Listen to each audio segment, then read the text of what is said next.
اس حوالے سے. اور یہ کسی کے یہ انبیاء کی ہی زبان ہوتی ہے کہ جن کے اوپر کبھی کوئی غلط بات نہیں نکلتی, ورنہ ہم سب انسان سادہ سے انسان ہیں, اور ہماری زبان شیطان کبھی بھی اس کو بہلا پھسلا سکتا ہے, اور پھر جو ہے نا بس وہاں سے پھر کلپ کٹتا ہے, اور پھر جو ہے نا بندے کا سارا جو ایک وہ اپنی اچھی نیت سے ایک اچھا کام کر رہا ہوتا ہے, لوگ اس کو خراب کر کے پریزنٹ کر دیتے ہیں. اس حوالے سے میری بھی دعا ہے, اللہ تعالیٰ آپ کو اس شر سے محفوظ رکھے, اور آپ ضرور اپنے لیے خود بھی دعا کیا کریں, اور انشاءاللہ یہ جو ہے نا.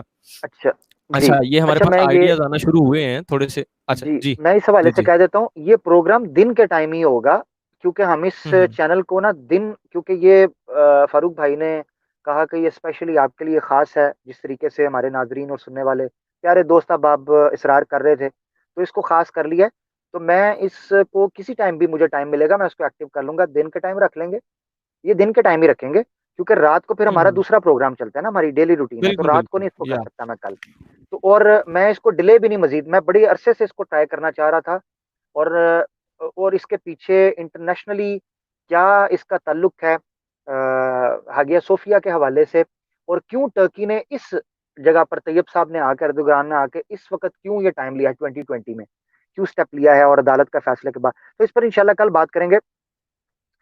میں اس موضوع پر بڑے عرصے سے بات کرنا چاہ رہا تھا مگر سکپ ہوتا جا رہا تھا, تو میں نے پھر آج فاروق بھائی سے مشورہ کر کے کہا ہے کہ اس کو میں کل ہی لے لیتا ہوں, کیونکہ یہ ڈیلے ہو رہا ہے. تو ہمارے جو بڑے بڑے اسکالرز ہیں وہ بھی اپنی رائے دے رہے ہیں, ہماری جو آڈینس ہے وہ بھی اس چیز میں پوچھ رہی تھی, بات کر رہی تھی, میسیجز مل رہے تھے کہ جو ہے نا وہ اس پر بھی بات کی جائے. تو ہم انشاءاللہ کرتے ہیں, لیٹس سی کیا ہوتا ہے. مختلف علماء کی رائے آ رہی ہے, تو اس حوالے سے ہم لیں گے. ہمیں باقی ہماری اسلام جو آباد میں مندر کے حوالے سے سوری ایک چیز رہ گئی, یہ نوشین ہمارے بھائی ہیں, یہ کہہ رہے ہیں کہ آیا صوفیہ کے علاوہ اسلام آباد میں مندر کی تعمیر پہ بھی پلیز ڈیٹیلڈ پروگرام کریں. آیا صوفیہ کو آیا صوفیہ کو لے لیں پہلے, اس کے بعد ہم مندر پہ بھی بات کر لیتے ہیں. مندر کے اوپر تو بعد میں پھر مجھے بلائیے گا ضرور ہے مندر. اب اگر اس کو جی تھوڑا سا سیاسی ٹچ دینا ہے نا تو پھر بلا لیں ہمیں, ہم بھی کو مجھے میری پرسنل آئی ڈی پہ جو فالو کرتے ہیں پھر ان کو میرے بھی دکھ درد کا پتہ ہے, ہم بھی کچھ چلیں گے بہتی گنگا میں ہاتھ دھو لیں گے. اچھا چلے میں مندر کے اوپر ہم کریں گے انشاءاللہ دن کے ٹائم. اچھا ایک تو یہ تھا کہ میں ہماری جو اینالیٹکس چینل کے دیکھنے کے بعد مجھے جو آئیڈیا ہوا نا کہ ہماری سیکنڈ لارجسٹ جو آڈینس ہے وہ ہے یو کے سے, پھر یو اے ای سے ہے, اس کے بعد مے بی انڈیا یا کنگڈم آف سعودی عربیہ, اور باقی پھر اٹلی وغیرہ اور فرانس جرمنی اور یہاں سے, اور یو ایس اور چائنا میں تو بڑی مشکل سے مطلب یہ چیز پہنچتی ہے, بیریئرز ہی بڑے ہیں. تو میرے خیال میں پھر نا یہ ٹائم ٹھیک رہ جائے گا اس حوالے سے. جو آپ کہہ رہے ہیں تھوڑا بہت آگے پیچھے ہوگا, اور آئسولیشن میں کہہ رہے ہیں کچھ لوگ, تو ویسے بھی فری ہیں تو ٹھیک ہے. دوسری اور بات یہ ہے فاروق بھائی, سوری بات آپ کی کاٹ رہا ہوں, یہ وہ ٹائم دن کا ٹھیک رہے گا, اور ہمیں اندازہ ہو جائے گا کہ دن کو اگر ہم کو پروگرام کرنا چاہتے ہیں اس حوالے سے پبلک کس طریقے سے ہے, آپ کا رسپانس کیا ہوگا اس حوالے سے بھی. اور دوسرا یہ ہے کہ کل تھرسڈے ہے, ویکینڈ ہے, رات کو تو میں اویلیبل نہیں ہوں گا, میں آؤٹ آف ٹاؤن جاؤں گا.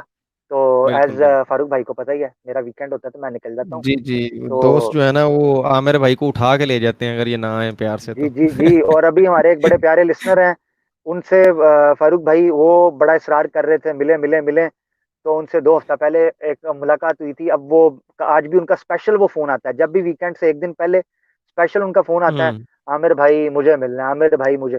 تو اب انشاءاللہ کل ان کو میں ملوں گا, ان کو بھی ٹائم دیا, زیادتی نہیں کرنی. جو دوست صاحب آپ پاس رہتے ہیں تو ظاہری بات ہے ان سے بھی محبت کا اظہار ہو جاتا ہے, خوشی ہوتی ہے, مل کے دعائیں ملتی ہیں, ایک اچھی فیلنگ آتی ہے اور حوصلہ ملتا ہے.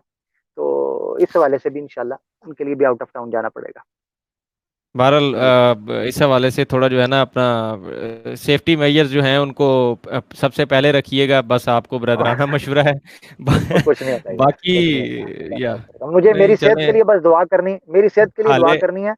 2 بزرگ نا, میں آپ کو بتاتا ہوں, 2 بزرگ کشتی میں جا رہے تھے, ٹھیک ہے, علم سیکھنے کے لیے باتیں کر رہے تھے. کہتے ہیں کہ یار اللہ کے رسول پاک صلی اللہ علیہ وسلم نے فرمایا جو لوگ علم سیکھنے کے لیے نکلتے ہیں نا اور وہ مر جائے رستے میں تو وہ شہید ہوتے ہیں. تو دوسرا بزرگ اس کو پتہ ہے کہتا ہے ہنس کے, کہتا ہے اللہ کے رستے میں مرنا اتنا آسان ہے, یعنی اتنا آسان ہے اللہ کے رستے میں مرنا. وہ یار کہاں شہیدوں کے نصیب, وہ کہاں ہمارے ہیں, وہ گناہ گار سے بندے یار. مجھے صرف صحت کی دعا کریں, اس کے علاوہ اللہ تعالیٰ اپنے رستے میں قبول کر لے. بڑی بات ہے یار، بڑی بات ہے، جو دن جانا ہے وہ جزاک جانا اللہ ہے۔ جی۔ یہ تو ہے بہرحال، چلیں انشاءاللہ جی، پھر اور تو کوئی بات نہیں ہے، پھر کرتے ہیں اینڈ۔ جی بس انشاءاللہ کل ملاقات ہوتی ہے دوست ہاں احباب، دن کے ٹائم آپ اوکے سے جی، انشاءاللہ بہت شکریہ۔ کل ملتے ہیں پھر۔ اور میری طرف سے وہی جو ہمیشہ میں کہتا ہوں نا، تمام فرقے بچوں کی پہنچ سے دور رکھیں، عقیدہ طبیعت زیادہ خراب ہو تو قرآن و سنت سے رجوع کریں، زیتون ایف ایم دیکھتے رہیں جی، باقی چینل بھی ویسے دیکھتے رہیں، کمپیریزن کرنے میں مزہ آتا ہے، کبھی کبھی چیزیں دیکھ لیا کریں ادھر ادھر۔ جزاک اللہ، ملتے ہیں جی، اللہ حافظ۔